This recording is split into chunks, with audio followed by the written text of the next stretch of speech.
नमस्कार. आज आपण सिकल सेल ॲनेमिया या अनुवांशिक रक्तविकाराबद्दल जाणून घेऊया. हे एक अनुवांशिक रहस्य आहे जे तपासणी केल्याशिवाय सहजासहजी कळत नाही.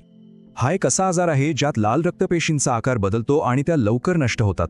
बघा, सामान्य पेशी गोल आणि लवचिक असतात, पण सिकल पेशी कडक आणि अर्धचंद्राकृती असतात.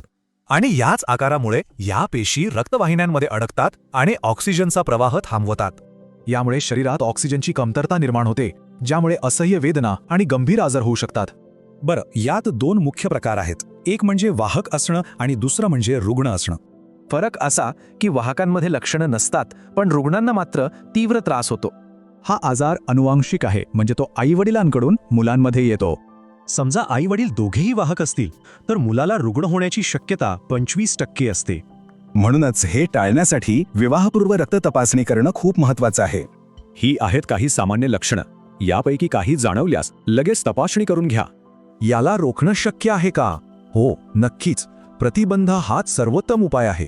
म्हणजे लग्नाआधी रक्त तपासणी करणं आणि त्यानुसार योग्य जोडीदार निवडणं हे खूप महत्त्वाचं आहे. आता ज्यांना हा आजार आहे त्यांनी रोजच्या आयुष्यात कोणती काळजी घ्यावी ते पाहूया. यामध्ये रोज भरपूर पाणी पिणे, पौष्टिक आहार घेणे आणि वेळेवर औषध घेणे हे खूप गरजेचं आहे. या काही गोष्टी आहेत ज्या रुग्णांनी टाळल्या पाहिजेत, यामुळे त्रास कमी होऊ शकतो. विशेषतः गर्भवती महिला आणि शाळेत जाणाऱ्या मुलांची अधिक काळजी घेणं महत्त्वाचं आहे. सुरक्षित गर्भधारणेसाठी वेळीच तपासणी आणि डॉक्टरांचा सल्ला घेणं अत्यंत आवश्यक आहे. हे लक्षात ठेवणं महत्त्वाचं आहे की योग्य काळजी घेतल्यास रुग्ण नक्कीच वेदनामुक्त जीवन जगू शकतात. आणि यासाठी शासनामार्फत मोफत तपासणी, समुपदेशन आणि उपचार सेवा उपलब्ध आहेत. एक छोटीशी तपासणी आपल्या पुढच्या पिढीला सुरक्षित ठेवू शकते.